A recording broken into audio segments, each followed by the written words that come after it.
Welcome to Under the Wings Helmet. I'm Kyle Simmons, and I'm joined by former Michigan and NFL offensive lineman Thomas Guynes and the host of the ASAP Elite podcast, Rob Penn. This week's episode is sponsored by Javs Gym. Learn the fundamentals of boxing through high-intensity cardio and strength workouts with locations throughout Metro Detroit, the Eastern Market, Ferndale, and Birmingham. We would also like to thank Juke. You can purchase their gear at jukefootball.com. Last Saturday, the Wolverines defeated Minnesota 52-10 in Minneapolis. J.J. McCarthy completed 14 of 20 passes for 219 yards and a touchdown. Blake Corum had 69 yards rushing and a touchdown. After the game, head coach P.J. Fleck said that this Michigan team is the best he's seen in his head coaching career. So, Thomas, obviously, do you agree with this? But also, how is your feeling about the game? Thought the game overall, I give the team a B+, B- on the effort. I thought we executed. We did some things really well. We still got some things to work on. I think PJ was just expressing some complimentary sentiments, if you will. There's a lot of football left to play. Again, Minnesota is in my opinion still struggling a little bit. They're not where they want to be at. So a lot of the stuff in which we're seeing right now, I feel like are things that we should be doing against the competition we have seen thus far.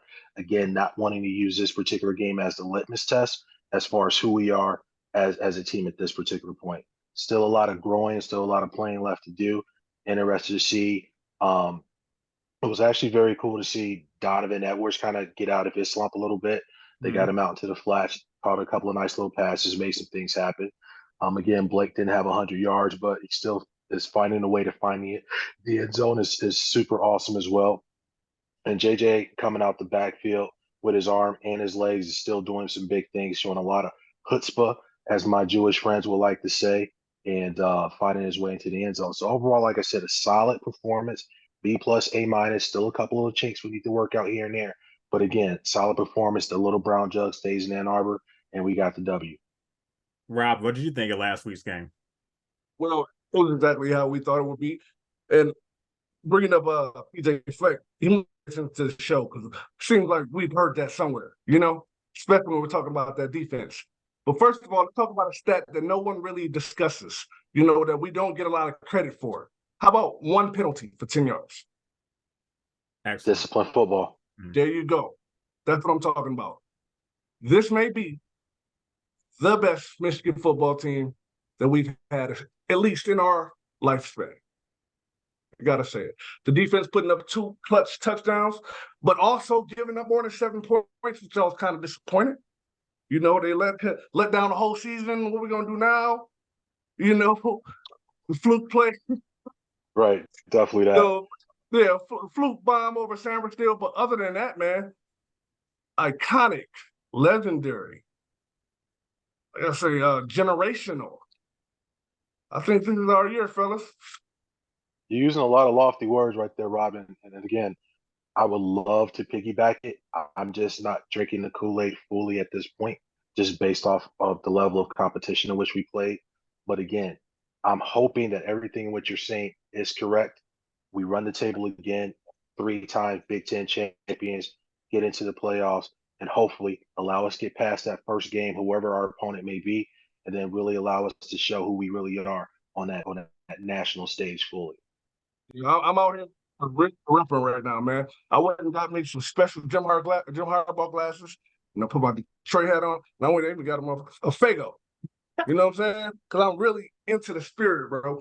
This is what I'm talking about. Like you say, my boy Donovan finally getting into it, but Mullins is still running. He's talking that thing. Let me see, what did Mullins have? That's an ex-linebacker.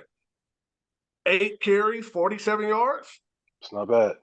Donovan 4 for 20, so no, man. Donovan is turning into more of a third down pass catching back.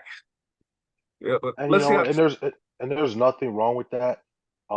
My thing right now is, can the coaches find creative ways to get him out of the backfield and get him the ball?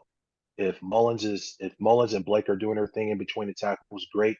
Now let's give defense one more prong, if you will, to think about as far as our attack goes. When number 7 slides out of the backfield and sits in the flat, we get him dumping the ball, let him do his thing out in space. Yeah, the kids look good, man. JJ, man, I think on that touchdown that he ran on the goal line, when he, hits somebody with a hezzy and bounce it outside. Yeah, that was nice, man. For a kid to be able to win, to control the game, what would we say, 12, 14 completions, so he can beat you. He can either beat you with throwing for 14 completions or hitting you with 30. You know what I'm saying? Showing his range and his preparedness or readiness for the next level. Yeah, it's going to be interesting to see, especially at the end of the season, what he decides to do, and is he ready? Is JJ's style of football ready for the NFL? If the NFL is ready for his style of football, it's going to be an interesting story to say. But I do want to say one thing. I got to give it up to the fat kids up front. We got out there on a couple of screens, saw the big boys run on field, throwing some pretty nice blocks there, getting in the way of some guys, and allowing our ball carriers to do what they needed to do. So, like I said, overall, a solid team win. Little Brown Jug stays here in Ann Arbor. So, hats off to Coach Harbaugh and the rest of the crew for getting the boys ready. We got another tough opponent coming up. I believe we're going to Hoosier Land to play the Indiana Hoosiers, who always play the Wolverines tough. So they're going to give us their best shot per usual. It's just another game that we got to get up for, and I think that we will. I'm not really seeing a whole bunch from the Hoosier side of things that gives me a lot of concern. But again, you never know. We're always going to get these guys the best shot. We got to get ready to punch these guys in the mouth over and over and over and over and over and over again, as Marshawn Lynch would say. I gotta show some love to Harbaugh. You know what I'm saying? On interception when he came on a turnover. Oh, when he jumped in with the Buffs. That's my coach, dog. That's my coach. Yeah.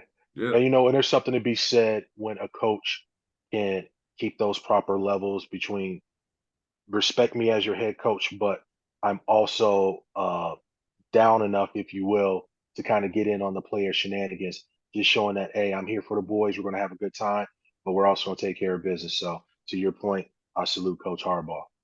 So this Saturday, the number 2 ranked Michigan Wolverines face the Indiana Hoosiers at the Big House.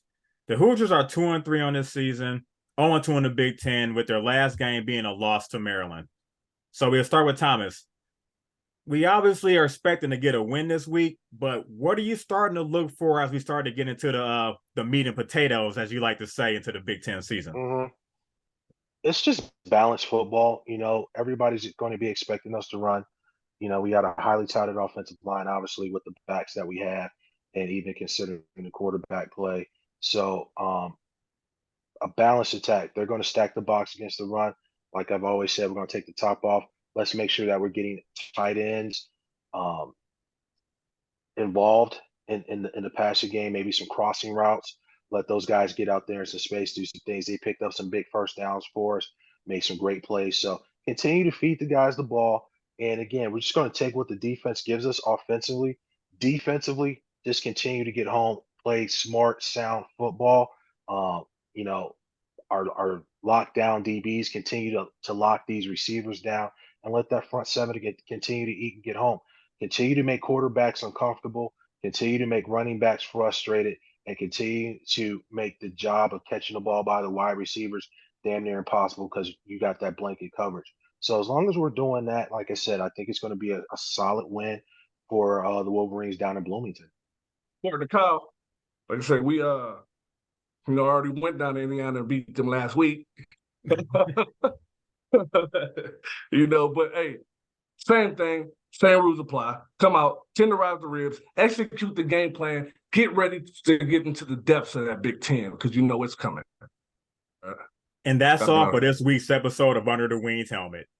Thank you to our sponsors, Jab Gym and Juke. Also, be sure to check out Under the Wing Helmet merchandise at asapelite.com. Come back next week where we preview the Week 7 matchup. And be sure to listen to us on Spotify, iHeartRadio, Stitcher, and the Believe Podcast Network. You can also watch us on asapelite.com and the ASAP Elite YouTube channel.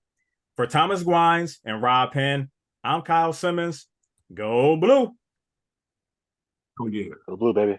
Yes, sir.